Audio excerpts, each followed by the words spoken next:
Cade who? Pistons sweep Pelicans in a season series for the second consecutive year. Detroit is 10-3 in games that Jenkins starts this season. New Orleans is 5-5 in their last 10 games. All right, joining us now on the Association Post-Up after a huge win. Please welcome in friend of the show and one of the biggest pieces to the Hornets' amazing turnaround this season, Brandon Miller. Welcome back. I appreciate it. Thanks for having me. You know, you're all wrapped up. We appreciate you taking the time here. So let's get to it because you finished this game with 21 points and 8 boards to help your team win their 5th straight against a tough Knicks squad. Can you take us through how you guys pulled out this tough game despite that late push in the end by New York? Definitely. We knew it was going to be a tough battle, going into this game. We knew, Brunson, could get going early. So just limit his, touches and just play, with our physicality and just play it to our strengths, which is in transition. I feel like we got the stops that we needed, down the stretch just to, get our team going. And, of course, we executed the game plan. So, as long as we have this mindset of executing the game plan, coming out with the most intensity every game, I think it puts us in the best position to win. I just wanted to let you know, Brandon, I've been a huge fan of you guys all season long. I've been telling everybody on the set, the whole team, I'm a Hornets booster. And one of those big reasons. Coach him up in there. Of course, I got you. But one of those big reasons, of course, is how well you guys shoot the three. Khan's leading the league in three-pointers made. Melo is third year, top 25.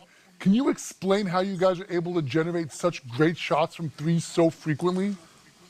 Definitely. I think we pass up, good shots for great ones. I think we stick with that mindset. Khan, of course, is leading in 3 points. We have Melo, which is another great shooter. Myself, I'm an all-right shooter. Then we better than all right. Some new pieces, Kobe White. I think that kind of helped us out a lot.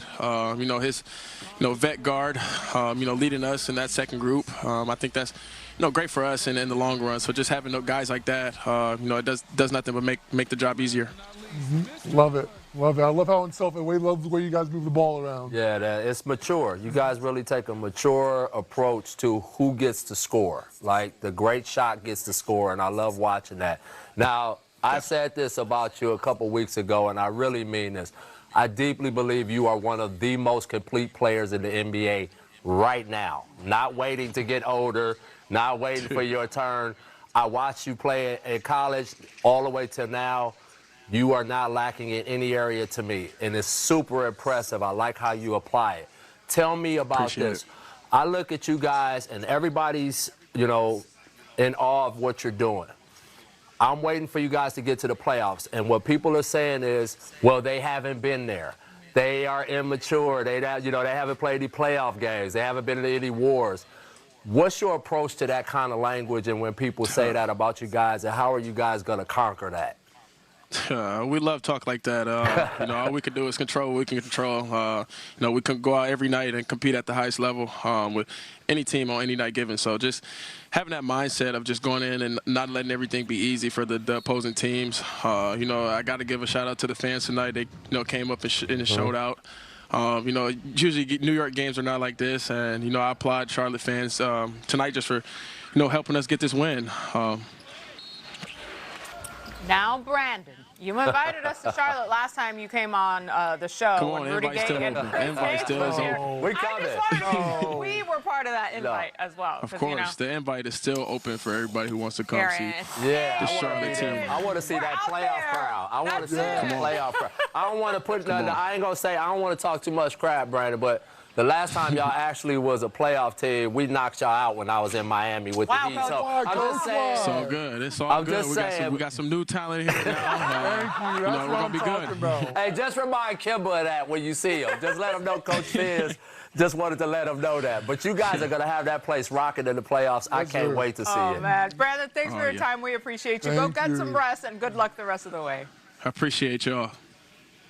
Awesome. Thanks, Brandon. Incredible. So all right, coming up, we've got more highlights to come, including a back and forth in Orlando between DeMar DeRozan and Paolo Banchero. Don't go anywhere. The Association Post-Up. We'll be right back. That boy is a baller. So good.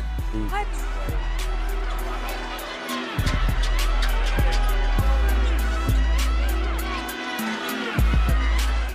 Banchero and the Magic looking to snap a 6-game losing streak, hosting the Kings tonight. We pick it up in the second.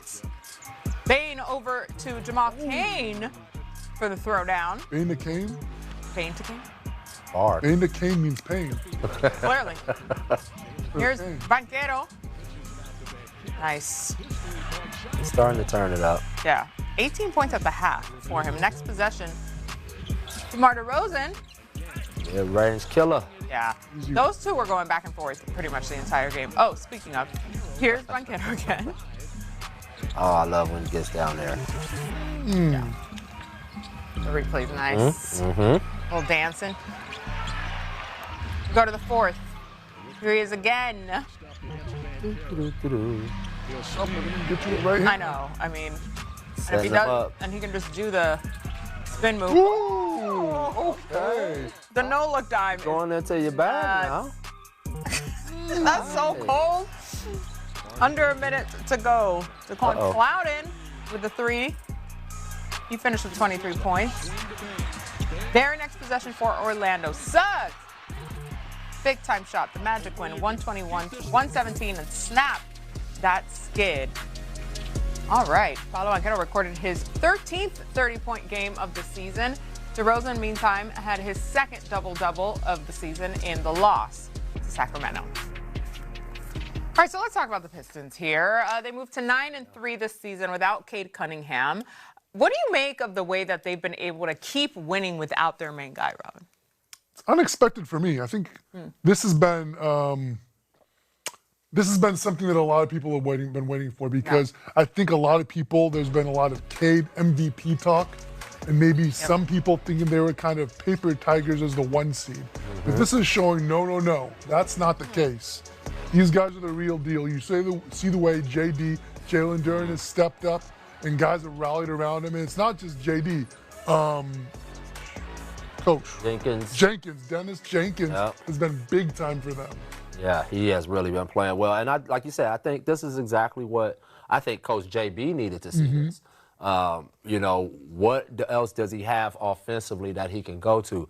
I'm not surprised that they're still winning because their defense is so elite. Right. Like, that defense travels. They can win games just on that. But the fact that now they've added Herter, another shooter, and Jenkins and Sasser both are playing with a lot of confidence and playing off the bounce, because that was the place that I was really concerned for their offense was, can someone else generate, you know, paint touches? Can someone else generate offense when it's not a play call? Right. And those guys are showing that they can create some offense. And I've said this since I went to visit him, because I didn't realize how talented he was. I always thought he was like a talented player, but I didn't realize how talented he was until I saw him in person. JD, watch what you see him doing down the stretch. This game alone, you saw him doing stuff that you might not normally see, like the footwork post-ups, the through-the-legs pull-up jump shot. This guy's their center, but he has kind of like, I wouldn't say held himself back, but just allowed other people to do what they do well, and he's just done his role. But I think when the playoffs hit, they're going to start unleashing a little more of his offensive skill, and, man, that would add a whole nother element to their team. Yeah, you mentioned Herter, Jenkins, Sasser, Duren, all of these guys. Do you think that this is something that can hold up through the playoffs? Yeah, I do. I think they've proven, you know, that their identity is real. I think they deeply believe in that, and they have an MVP.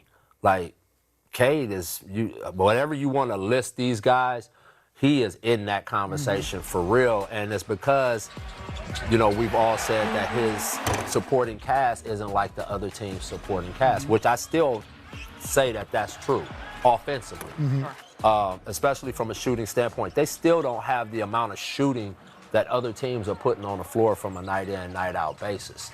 But I think the addition of Herter, now with Cade playing, you know, coming back, if JD turns it up offensively like I think he can, and now with this newfound, it's like found money. Jenkins is playing confidently, breaking people down, shooting step-back threes. Like, I think JB might have had a talk with him and said, man, go. Like, turn it up, play. Don't be afraid to mess up. And he's playing with a lot of confidence, and if he can keep that going, I think he can, in the playoffs with Cade on the team. Yeah, this is the right time to find this stuff out. This is what JB needed to know. Not a moment to waste, No. for sure. All right, up next, we've got the Dream